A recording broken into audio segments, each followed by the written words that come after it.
And we're back once again, Carolina Weather Group. Starting out again, we have an action-packed show this weekend. I guess let's just roll the open and get to all this severe weather we're dealing with this weekend, and the dirty rain, and the space stuff too. This week's Carolina.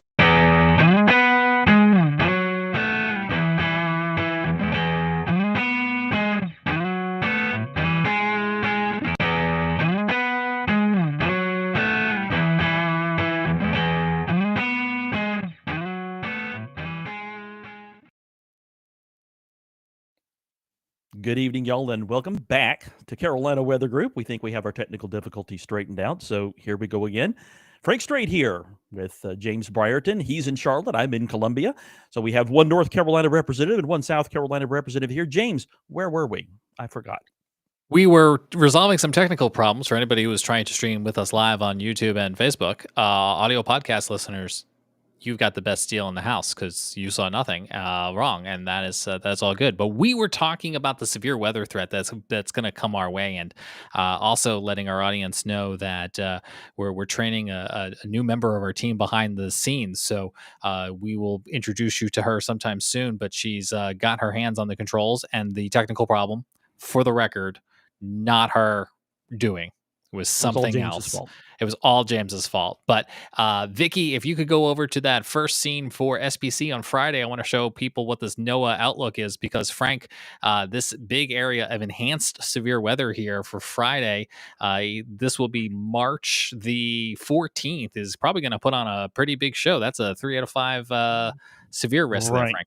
Right. On a day 3 outlook, this is what I was thinking about 40 seconds after the moment had passed. But when you have an enhanced outlook, show a risk area on the day 3 outlook, especially one that's that big, that means that the Storm Prediction Center is concerned, really concerned, because they don't put enhanced risk areas out on day 3 for just nothing. And they're really concerned that they're going to have to put out some higher risk areas when the confidence grows on placement and timing of where the severe weather is going to occur. So they're doing this on the day 3 outlook is them tipping their hand to saying this could be a really big deal for these areas in the enhanced risk zone. Well, it was just last week that our audience will remember we had a squall line, it's kind of similar to this one, roll through. And at that point, we were talking about how last week's squall line was on the day 7 outlook from the National Weather Service, the Storm Prediction Center. So this is the day 3. We typically show you day 1, 2, and 3. Today, tomorrow, the next day. And that's typically as far as we go. But if Vicky could advance us over to the SPC Saturday, this is the day 4 outlook. And we've already seen meteorologists like James Spann in Alabama forewarning of a 30% chance of a severe weather outbreak there. This extends all the way from the Great Lakes down to the Gulf as this squall line continues its track off to the east. And if we could advance this one more scene to what is going to actually be Sunday, if I had labeled it correctly internally, we have a day, what is this, Frank? 5. Day 5 from now, SPC outlook. These maps are typically, statistically speaking, blank this far out. But again, to your point, tipping their hat 5 days in advance to say this is something that needs to be watched. Right. And yeah, as far as the Saturday situation goes out in the deep South and Alabama and Mississippi and potentially into Georgia, I think James Spann, his sleeves are already rolled up, right? I mean, he may not be wearing a shirt at all by the time we get to Saturday. Is that their plans for their 1000th Weather Brains? Wow, okay. Perhaps. We'll see.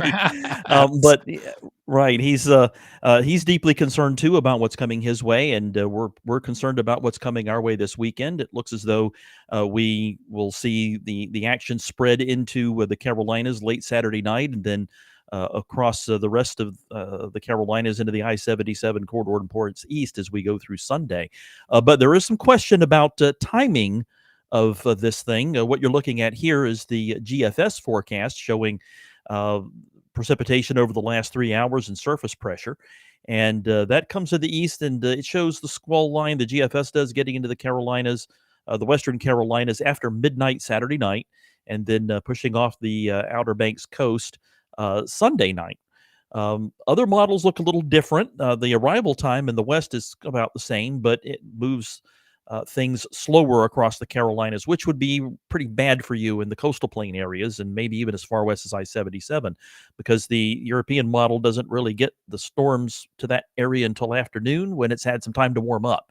So with the storms potentially hitting in the most unstable part of the day, if that's the way things work out, that would up the ante for potential severe weather, including high winds, which could be serious even if it does just ramble on through and go through the first part of the day and it's all offshore by 2 or 3 p.m. If that scenario plays out, then uh, we could still have some high winds and maybe an isolated tornado or two, but the concern goes up the more unstable it is and warmer and more humid it is out ahead of that front. And timing of that in mid-afternoon to late afternoon and early evening when it's at its warmest would be kind of bad. So what you're looking at here, by the way, my screen share just the current satellite picture, which you see this little blob of clouds over the Arklatex region. You're asking, is that the storm that's doing it? No, that's not it. That storm is just causing some general rain and thunderstorms, maybe a few severe storms in the deep south tomorrow across the Tennessee Valley and points southward. But that actually peters out by the time it gets to us, and probably just some clouds and a stray shower or two.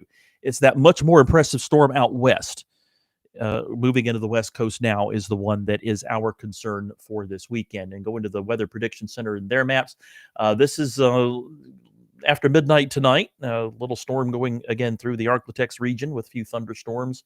Tomorrow morning, the storm across the south shifts a little eastward. You can see there's all kinds of rain, snow, thunderstorms, and wind going on out west with that very intense storm that's pushing eastward. Thursday afternoon, Thursday evening, Friday morning, that storm's moving into the plain states and causing a big snowstorm in the Rockies, including moving into the Front Range region. Another storm moving into the West Coast. We have high pressure over us, a little push of slightly maybe cooler air there in the Carolinas behind a weak cold front, but not much of one. But the actions with that big storm in the nation's midsection, Friday evening, that storm's tracking toward the plains. Ahead of that front that's trailing it, across the mid-Mississippi Valley, that's where the action is. That's where that enhanced risk area is for Friday. Into Saturday, that stuff pushes eastward. That's Saturday morning, potentially a very active and potentially dangerous situation across Louisiana, Mississippi, Alabama, and into the night going into Georgia. And then Sunday morning, there's the front over the western Carolinas, according to WPC, with thunderstorms to the east during the day. And then that's offshore by Monday morning, and we head into a cooler regime. So that's the way the progression looks, and that's the way the severe storms are potentially shaping up for this weekend. Again, the concerns are widespread damaging winds. The risk is there for that, and potentially some strong winds even outside the thunderstorms, but the worst of the winds would come with the storms. And if it gets unstable enough, some tornadoes to deal with as well. Yeah, I think it's a good reminder, Frank, this time of year to make sure you have multiple ways to get severe weather alerts. And while we're going to have our Carolina Weather Net streaming for free on YouTube, multiple means multiple. So you're going to want to know a weather radio, some sort of app on your phone. And if these things do show up in the middle of the night, you got to make sure that your phone is not on Do Not Disturb, or that your weather app will override your Do Not Disturb. Because, Frank, you were asleep last week when a squall line came through. Well, yes. That hit. I think if I remember correctly, the warning came out at 7:25, and I had my alarm set for 7:30. I live close to where I work, so it's a 7-minute drive. Yay. To work. Now that we're in the new building and it's not 30 minutes in Columbia traffic. But anyway, so that the alarm was at 7. The tornado warning, I think, was 7:25. My alarm was set for 7:30, something like that. So it was like 5 minutes before my alarm came off. I heard the on my phone, and it worked. Got you out of bed. There's only one thing that could be. I jumped up and grabbed my phone and went right to the closet. And like I said last week, it took about 15 seconds. That is what you're aiming for. When you hear that tornado warning, you know that's what it is. Grab the phone, go to your shelter, ask questions later. Take your family with you. Yell at them to come with me. Come with you, that is. Grab whatever pets you have on the way, and then you can assess the situation. Say, okay, tornado warning, I'm where I need to be. And, you can look at weather radar and see what you have coming at you there. You can assess, is everybody there? You do your little head count and so forth. But Yeah. Get yourself and everybody to your designated shelter area that you've decided upon in advance. You don't have time to make those decisions. And when that warning comes out, that a tornado could be literally seconds away from you. So that's why you spring into action when you hear that tornado warning come out, even if you are in bed. It's one of those situations you do have to jump out of bed, like you just heard And Reveille move. played, and, Yeah. and you're a soldier. So you got to get going, get your shelter fast, and then you can assess the situation. And again, get your family and there with you, and any pets you find along the way that you might have, take them too. And you want to go to the most interior room in your house, lowest level if possible, away from windows and doors. For me, that's under the stairs. I don't have a basement, so I would hope to replicate what Frank did and jump out of bed very quickly and get my family to that safe place. So we'll keep you posted on our social. We'll have live alerts streaming on our YouTube, which is great because you can watch that any place you can watch YouTube, whether it's a smart TV or a smartphone. And then I'll start up Saturday night and roll in through Sunday. So I hope you guys get a chance to check that on out. But again, we are 5 days away from this severe weather outbreak. If you're watching with us live tonight here on YouTube and Facebook, so we will be getting a better sense of timing, a better sense of impact as we go. But yeah, definitely gusty winds, heavy rain, tornadoes are all on the table. Frank, Right. should we talk some space? Sure. Let's get spaced out here. Ha! I see what you did there. So we'll move on over to our next topic tonight, which was going to be the launch of NASA SpaceX Crew 10 to the International Space Station. It has been postponed due to a hydraulic issue, which, if I understood correctly, was on the actual facility launch pad 39A there at Kennedy Space Center. Some of the SpaceX technology that would release the rocket and launch it up to space. So the vehicle itself, as far as we understand, is in good shape, which will allow them to try again tomorrow. Today's launch window was going to be about 7:47 p.m. Tomorrow is going to be, I want to say, closer to 7:30. I'm going to get that verified right now as we're talking. But Frank, launches this time of night, right around that sunset time. So 7:26 p.m. tomorrow means it could maybe be visible here in the Carolinas, which is what I was hoping for tonight. Have you ever had a chance to catch one of these? I have not since moving to the Carolinas. When I lived up in Pennsylvania, there was a Oh, okay. launch from Wallops Island that Yes, we've I seen those went here to a too. high spot there in central Yep. Pennsylvania, and I was able to see that. It was low on the horizon, but yeah, you couldn't see the craft itself from 250 miles away, but you could see the ion trail from the rocket there, and that was pretty wild seeing that. Were able to see it for, I don't know, 30 seconds, but Yeah. we certainly saw it, and it was pretty cool.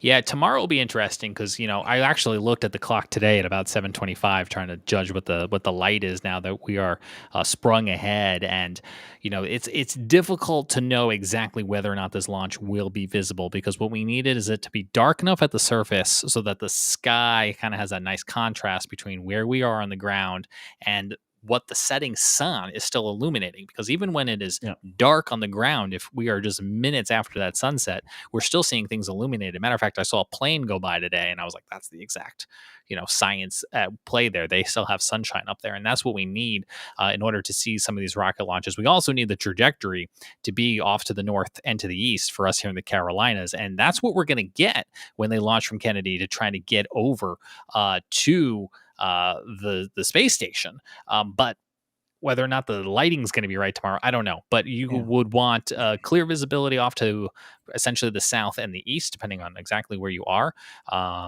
For me here in the Charlotte area, it's kind of southeast, and I've got a nice place that I go where I can get above the tree lines and away from buildings, and the weather would have been great. They had a 95% go in terms of the weather forecast. Beautiful weather across the southeast today, and tomorrow is not much different, thankfully. But whether or not the sunlight's going to be right, Frank, I do not know. Yeah, that's going to be the challenge, and the other thing, go back to my screen share. We'll go back and look at the, Oh, we're going to go back to your screen uh share. Where did we leave yeah, your screen share? Oh, Vicky's got it. there we go. And, remember I mentioned this little storm over the Arklatex region now? Look, see where the Yeah, clouds are, see what's coming our way. We might have some clouds from that, that'd over be a the bummer. Carolinas tomorrow afternoon. Looks like it'll probably just be thin high cirrus, but maybe it's thick enough to cause problems in viewing this thing. Hopefully not. Today would have been absolutely perfect. It's clear as a bell all over the Carolinas, except along the Virginia line there with North Carolina. But didn't work out for us, and tomorrow we might have some clouds, at least some cirrus to deal with. Yeah, there's a couple things we'll keep an eye on for atmospherically, and there are a couple things I wanted to briefly talk about on the pod this week when it comes to space. There's been a lot of talk of what to do with the International Space Station when its lifespan runs out at about 2030. Some talks of deorbiting it sooner to save money. But I want to remind folks that this piece of technology that has been orbiting now for a decade or two is not just about conducting experiments in Earth orbit, but it's also about learning how to survive in space and get us onto the moon and onto Mars. So it plays a big stepping stone into those missions. And in 2023, I had a chance to go down to Kennedy Space Center and learn about just one of the many myriad of things they do in the space station, and that's how are they going to grow food to support those long-term exploration missions to the moon and to Mars. Here's a clip back to that. So we're in a lab now where they are doing experiments to simulate growing plants in space, because the longer the missions go and the further from Earth they go, the more dependent astronauts will be on growing their own food. This can't be a crew-intensive activity. The crew is we're not devising our crew complements by sending up people who are botanists and farmers like the Martian did. You may see that Mars looks like it's at the end of the roadmap, but in actuality, because of the needs of the food system, it's really the first area we're working towards. Prepackaged food, currently, what we fly in the ISS begins degrading certain key nutrients after like 18 months. For Artemis, I can send the prepackaged food up there and we're good to go, no issues. But for a mission to Mars, that's potentially 2 to 3 years, maybe longer in duration, now I have to supplement that diet because certain key nutrients are starting to degrade. So right now we're moving forward with some really cool plants. We're doing cucumbers and melons. So I think what's interesting is we'll be able to utilize the work that we do here to expand the amount of foods that are available to the astronauts to eat in the future, so that we can alleviate menu fatigue, because we don't want them to get tired of what they're eating. Or engineer plants that have less inedible material, more fruit associated with them. So we're actually using more of the plants than what you would traditionally grow today. One of the plant growth systems we have on ISS is called the Advanced Plant Habitat, or the APH. And the experiments that go on there are called the pH experiments. PHO4 I didn't mention last time, but we grew peppers in the Advanced Plant Habitat. And then this one is going to be PHO7. Very cool. And what we're using is technology, science carriers, sensors to help us identify what's going on inside the boxes. And then we develop hardware here in our makerspace, like 3D printing, fabrication, rapid prototyping, to make everything work. One of the features of this experiment is something that we haven't done yet, is collecting a sample from the root zone in microgravity. We use this growth media. It's called Arcelite. It's the red clay that you see on baseball fields. And if you open the box in space, it'll float everywhere. So how do you get a root sample back to here? Well, one of our students came up with a pouring device that's 3D printed. We're using a thread on the actual lid. This screws in, and then a sample or a core comes out that holds the sample in it. Once the astronaut pulls it out, they put it into the -80 below freezer, and then we bring it back to Earth and do analysis with it. So it's really cool. I don't know much about the analysis, but I do know about the prototyping and the drawings and the 3D printing. So it's like where all microbiology and engineers and biology come together. This is it.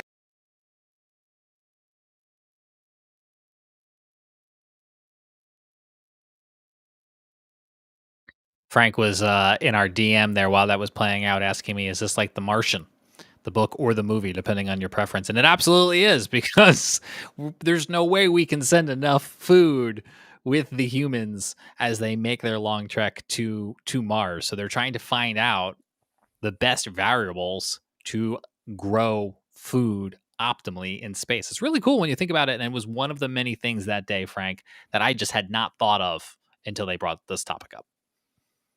Yeah, and I didn't realize that was going to be what they would do for these longer space trips that they had planned. I figured they would, have vacuum sealed food that's left in the cold of space that just would be would stay fresh long enough to survive the trip. So, or that they would just pack pasta and eat pasta the whole trip, and that can last Some of for that works years. for a little while. Yeah. And, the other thing they were talking about is growing food also allows them to change the menu without getting deliveries sent up. So Mhm. they can, they bring seeds. Okay, we can grow some carrots. Now we can grow some peas. Now we can grow some potatoes. So you're not eating the same thing day after day. So it's not only about Right. nutrition, but it's also about like human mental health and just, no one likes to eat the same thing over and over and over and over again. Yeah. And so a little And variety. with fresh ingredients, then I guess they have to Yeah. send an astronaut chef out into space to make these gourmet meals for the I astronauts. was listening to NASA's coverage today of the launch before it got scrubbed, and they were talking about kind of the meals they eat here on Earth and the meals they eat at the International Space Station. But yeah, I found it really interesting because they were again emphasizing it's an international space station, right? So we fly with the Russians, we fly with the Japanese. And so they were actually talking about, if I recall the conversation correctly, some Japanese food ingredients that are already up there because they'll have one or two Japanese astronauts in this rotation and how they're going to make a meal. Because it's important to note that when this crew goes up, when Crew 10 goes up, there's 4 people that will launch with SpaceX Crew 10. And they're going to go up to the space station where we already have Crew 9. And they're going to be there together for 7 to 10 days before Crew 9 comes back on down. So it'll be a cozy little space there for a little while. But they'll have a little kind of like feast, if you will, during their handoff ceremony. And yes, it is Crew 9 that will bring home the 2 quote unquote stranded astronauts who had went to space last June as part of the Boeing Starliner tests. And then, as you may recall from last June, they decided not to fly Starliner home because of concerns. So then they left Sonny and Butch up at the space station, made them a part of the Crew 9 rotation, and now that Crew 9 is ending, they will fly home. So once Crew 10 gets there, once they have a couple days to kind of hand off notes and everyone gets acclimated, then we will be welcoming back Crew 9. An unusual situation for sure, and one that will bring an end to that months-long saga of will they, won't they be coming home anytime soon. Yes, and I bet they will be glad to be home when they get home after being in space for a really long time. Yeah. Still not the longest tenure at the space station, if my memory serves. I think that goes to Scott Kelly, right? I Who's don't remember, but yeah, I don't think this is the longest one. Scott Now we Kelly? got to Google it real fast. I am Googling it real fast.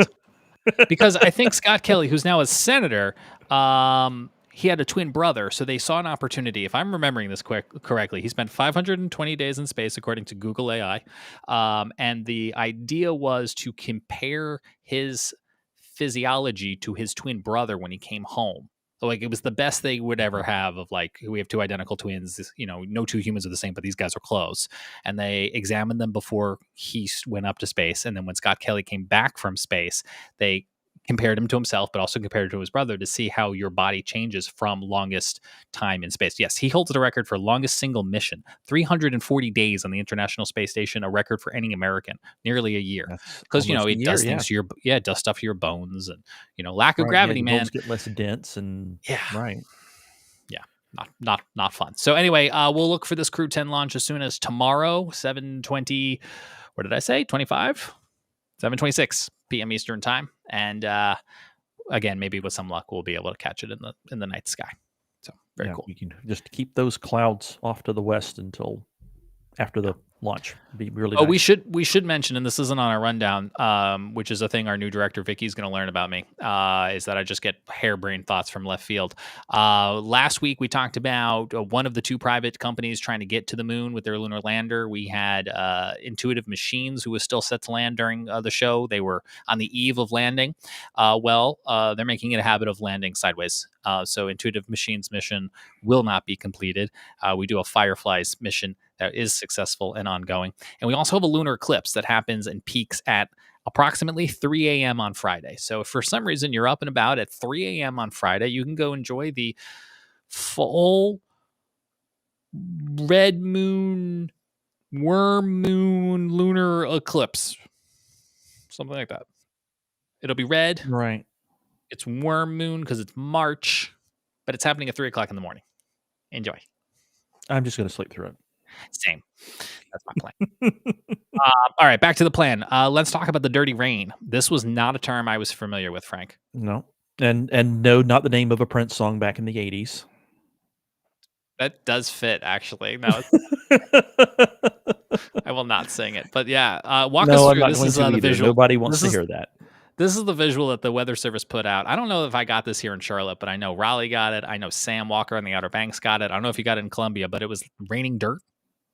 Right. Well, raining mud, Ugh. which that's a kind of thing that usually happens out in West Texas and Oklahoma because out there's not a lot of vegetation. So when the wind picks up and you get a squall line move through, you'll have blowing dust, clouds of blowing dust develop out there. And when it rains through that, you get muddy rain. Happens all the time out there. Well, in this particular case, you had the strong winds over West Texas pick up a humongous cloud of dirt, basically, and send it all the way east through Texas, through Arkansas and Louisiana, through the Tennessee Valley, and into the Carolinas. And that cloud caught up with some rain that was falling, and we ended up with muddy rain here in the Carolinas because of it. That's quite the throw. Yeah, it is. You know why? Well, I it was a probably really didn't notice intense this? storm. Yeah, I probably didn't notice this because my car was covered in green pollen. Oh, the pollinating has begun there, huh? It has, and you can also ask my head because I've taken my daily allotment of allergy meds, but there is nothing Yeah. that will help this northern transplant against tree pollen. It gets me every year. Yeah, there's no visible pollen here yet, but you can probably tell that I'm a little bit hoarse and because I'm a little bit sniffly because of something that's causing allergies. Something, yeah. I love the spring. I love later sunlight, although the mornings of the bus stop Especially are after a raining right winter now. like what we just had. Yeah, it did feel nice today as we reached like 80 degrees here in Charlotte. So, but it can also snow this time of year, and that's what happened in '93. That's right, 1993. We're coming up on, well, I guess today and tomorrow actually are the anniversaries of the superstorm of 1993, which caused a lot of snow in the Western Carolinas, and we're talking about feet of snow. I think Asheville had 24 inches, if I remember correctly, and I believe the peak from the storm in the Carolinas was at Newfound Gap, which was 60 inches. So 5 feet of snow up there, and that's a lot of snow for this part of the country, even in the mountains. So that's pretty wild. Yes, certainly. We have some visuals here that I think I've just resurrected. There are some of those snowfall totals you were talking about. The mountains really taking the brunt of this more than usual for the mountains, Right. like an exceptional amount. Here's a very blurry what I think is Weather Channel, Oh, that's the old school weather map from the Weather Channel. just to give everyone. 8-bit weather map. We should see Mario running across here any minute now. Yeah. And there's some kind of satellite imagery. I'm not Some sure sort what of that color primitive satellite Yeah. image. Well, not all that primitive. Oh, you got a satellite loop too. I have an enhanced one, infrared enhanced one too to show. But Yes. yep, that shows the storm, and as it's moving into the Carolinas, it became a bomb cyclone. Ooh, were they using that term in '93? Well, that term's been around a long time, so yeah, meteorologists were. But Oh, okay, but it wasn't printed on the cover of the New York Post yet, Right. quite like polar vortex.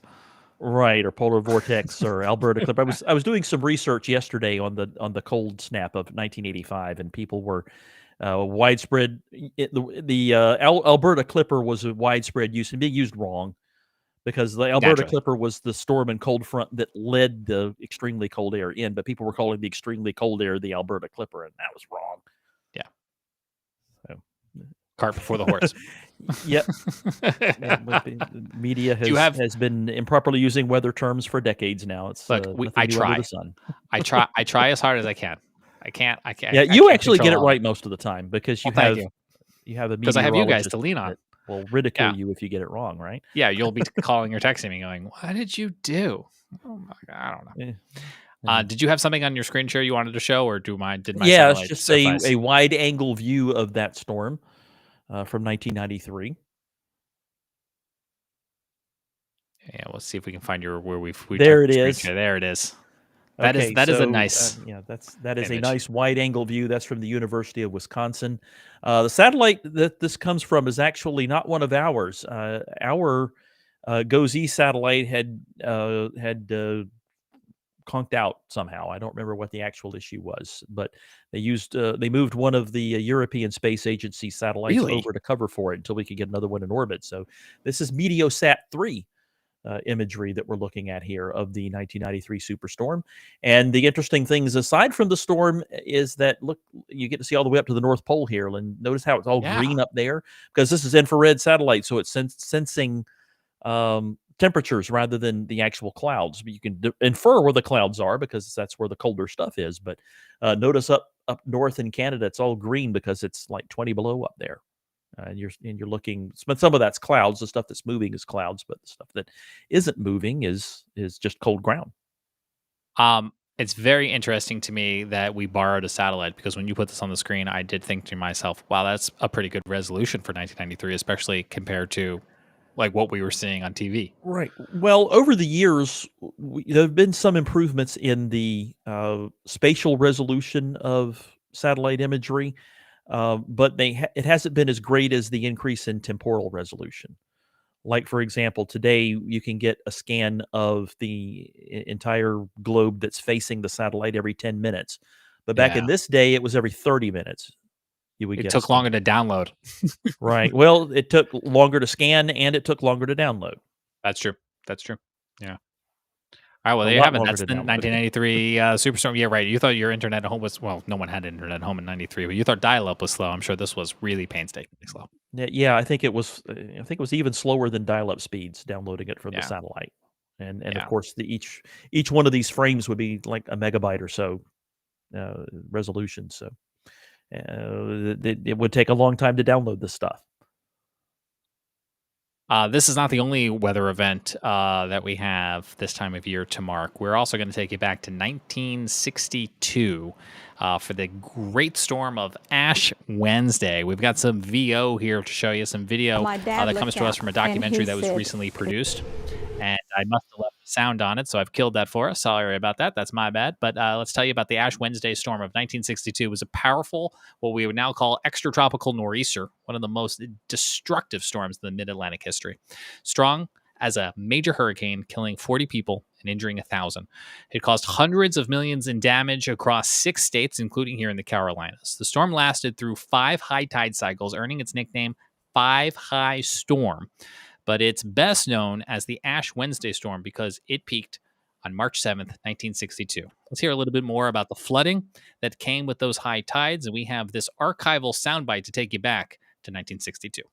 Morning, I had a fish truck that was supposed to be going out to Norfolk, and he stopped and come back and woke me up, and I got up and we went and looked, and I had about 2 or 3 inches of water on the concrete in front of my place. That didn't worry me. But in about an hour, that water started really rising. By 10 o'clock, I had 22 inches in my store.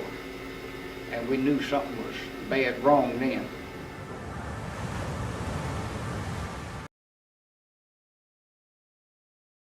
That's part of a new documentary that is available on the Town of Nags Head YouTube channel. It was the rare mix of storm. 3 pressure areas of spring equinox tide caused widespread coastal flooding, high tides, and heavy inland snow. The snow reached as far south as Alabama with blizzard conditions here in North Carolina. 42 inches of snow. It was measured at Shenandoah National Park in Virginia, Frank. The storm halting resort development that was happening and leading to the preservation of the lands at National Seashore in 1965. I guess if I'm reading that correctly, the storm caused such a delay and halting that development that it never came back. So what a lasting impact that was. Indeed. Just finished looking up snowfall totals for the Carolinas from that storm. Yeah. In South Carolina, I'm not sure where Salem, South Carolina is, but they had 10.25 inches. Caesar's Head, 7.5. Pickens, 3 to 4.5, depending on where you stuck your ruler in the ground. GSP Airport had 2.25. Gaffney, 1.25. That's about it. The rest of the state didn't have anything. Let's see how North Carolina did. How about that? 19 inches in Banner Elk, 17.6 Grandfather Mountain. I bet a lot of that was northwest flow snow. Roxborough had 10, Reidsville had 10, Greensboro almost 10, Winston-Salem 8.4, Raleigh 4.3, Charlotte 1.4, Lake Lure had 1 inch. That's a decent storm there for upstate South Carolina and much of North Carolina. Salem, South Carolina, I looked it up for you, is so far west that it's practically in northeast Georgia. Okay, so it's in Oconee County then. Yeah. I had to look it up too. Sorry to everyone in Salem. We now know. Now we know. Now we certainly know. Follow up for you as we continue to follow the headlines related to federal budget cuts this week here in the Carolina Weather Group. We last week talked with Brad Panovich about cuts that we were seeing at NOAA and the National Weather Service. Well, we've seen a letter now circulating around social. I can't independently verify it, but I've seen it in enough places that it's worth putting on the screen because it does kind of match the pattern. And the letter, it says in part to at least this one employee who's identified as Cole Hood, who appears to work for the National Weather Service, advising him to please return to work because he was, quote unquote, accidentally fired, and regrettably, his termination was sent in error. So how many people were exactly let go at the National Weather Service and NOAA and then brought back? What was the delta between those two numbers? I couldn't say for sure. But again, I just want to give our love and support to the National Weather Service, the hardworking men and women who work 24 hours a day, 7 days a week to keep us protected and covered for severe weather, for forecasting, for aviation, for gardening, for anything at all that involves commerce, involves weather. It's local meteorologists, the National Weather Service offices across the country. One thing we do know for sure, because this has been printed to paper, is that some of the upper air observations, the weather balloon launches in Alaska, New York, and the third one was it Maine? It was another New England state. They're cutting back on some of those due to staffing. We've also seen cutbacks to some spring trainings for spotter programs, for internships, for students, all citing staffing restrictions at National Weather Service offices. So a lot of this is still in flux, and probably also worth mentioning that at the time of this live stream on Wednesday night, we are also looking at a potential government shutdown come Friday.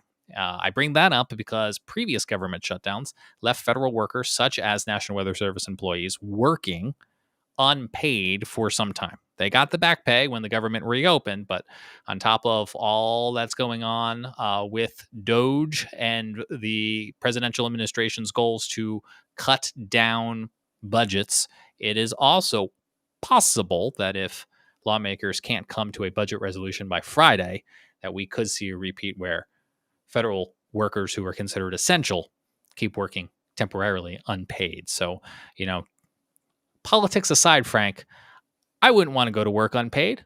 I wouldn't want to go to work under the fear that I might get fired or terminated at any point. So regardless of how the government decides to move forward with this, again, we're here for all those meteorologists who we appreciate very much on the forecasting and life-saving operations they do. Call your elected representative, tell them that the people who are working deserve to get paid. If the government shut down, you still should pay the people who have to work because they're essential. Stop using them as political pawns. That goes to both parties.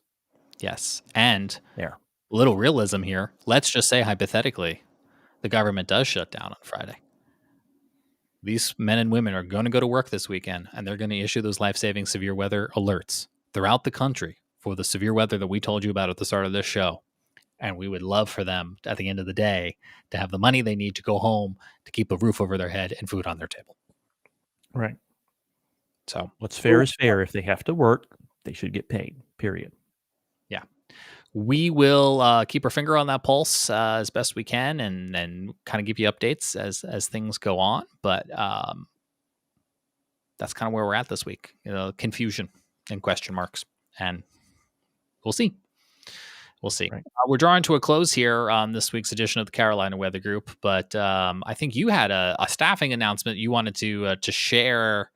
If you've had that ready to go. That's right. I'm glad you brought it up because I had almost forgotten about it because of the technical difficulties earlier. It slipped my mind. But anyway, yes, the State Climate Office is hiring.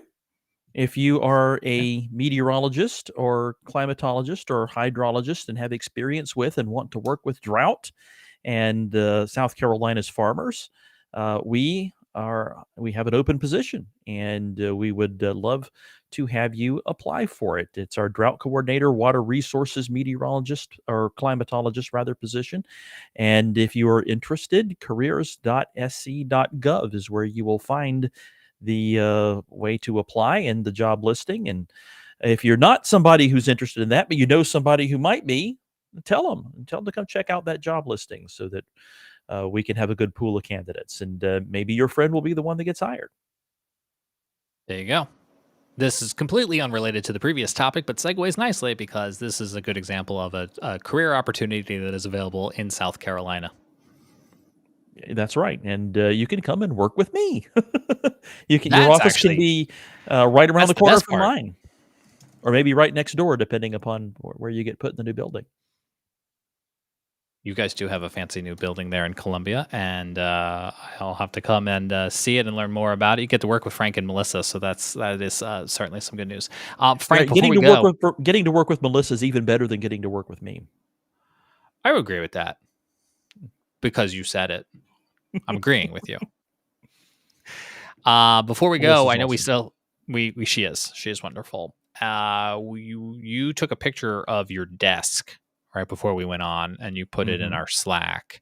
That's because you bought me equipment to put on that desk. Well, I didn't buy equipment. Our lovely patrons bought you some equipment, and I wanted to give them credit. If you're able to put that into your screen share, we will call it up and let our patrons know a little bit of how we are spending of those fine dollars that they share with us. You know, we here at the Carolina Weather Group do very much appreciate the folks over on Patreon. Their names are scrolling at the bottom of your screen right now over at YouTube memberships. So Frank had a green screen, but the stand broke. So we bought him a new stand there. It came with clips. That's always helpful. And some new brighter lights. And I will say, I think we can see you a little bit clearer tonight, Frank. And I hope there it is. That is my new setup with my. I need to replace my office chair, that ratty old thing. But yeah, that's my new setup with the new lights. It's well worn. That our patrons bought us. James, I said James bought it, but he only manages the checkbook. I just have the debit card. It was Andy and Art and Buck and Carlton, Julia, Lee, James Ruff, Lee Gardner, Sour George, Steve Holmes, Tim Parks, Wes Clark, and a bunch of other people I probably left out who on Patreon, couple dollars each month, helped support our show because we are looking to make the show better and cleaner and more enjoyable for you. And in return, as often as we can, you get early access to things. So just this month, you got early access to our interview with NASA that we did, and that was available early to our Patreon subscribers and to our YouTube memberships. So if that's kind of the name of your game, you can do that too. I'd also be curious to hear from anybody who's watching or listening tonight. I've seen other shows, other content creators start to use Patreon kind of as a newsletter tool, Frank. And I know you have a wonderful newsletter in South Carolina that I'm not looking to compete with, but I would be curious to hear from our Carolina Weather groupies because you can now sign up for Patreon for free. You don't have to commit to even $1. You can sign up for free. There'll obviously be things behind the paywall that are perks for our groupies who are in some of those higher tiers, but you can sign up for free to get notified of public content like our weekly show or severe weather forecasts. And I'm wondering if we should lean into that a little bit. If people would like to hear from us occasionally outside of Wednesday nights, that might be a way to do that. Yeah, maybe. And we certainly have no shortage of needs for equipment, especially when the equipment that we get comes with these nice little fringe things like foil fringe curtains. What is this? This came in with the green screen. This little bag of glittery things, and there were some balloons. There was a bag of balloons. Oh, you're gonna have to ship those back. I didn't approve those. I don't know why they were in the box, but they were. That's hysterical. So now I have a bag of balloons and I can inflate them. You did that very well. I might add. Wow, there you go. Never know where it's going to show up in the Amazon box. So, nope, you don't. No, you should take them to. Can you take them to work and like tie them to like Melissa's office chair? There you go. That's what I'll do. I'll take them to There you work go. and tape them to Melissa's door. I support that. I support that. Other things we're looking to improve are some enhancements to our Carolina WeatherNet. It rotates through radars, sky cams, real-time alerts from the National Weather Service. But if you've been watching in the last couple of instances, we're starting to play with voice alerts. And that is a thing that costs a couple bucks to spin up engineering resources for. So again, thank you to our Patreon and YouTube membership supporters. I think that's our show. Frank, you want to close us out? Oh, sure. Well, that's all for Carolina Weather Group tonight, and we're glad you joined us. And the insanity that came with tonight was we were training our new person and dealing with Shout out to problems that Vicky. were James's fault and Yeah, they were my not fault. Vicky's and not my fault, even though I thought it might have been my fault at first. It was all James's fault, so he's our scapegoat for tonight, and it's all his fault. But anyway, do stay in touch with the forecast for this weekend and the risk for severe storms. Hopefully, we'll get a good view of the satellite tomorrow night. And that's it for Carolina Weather Group for this weekend. So for James in Charlotte, I'm Frank Strait in Columbia, wishing you a good night, and we'll see y'all again next week.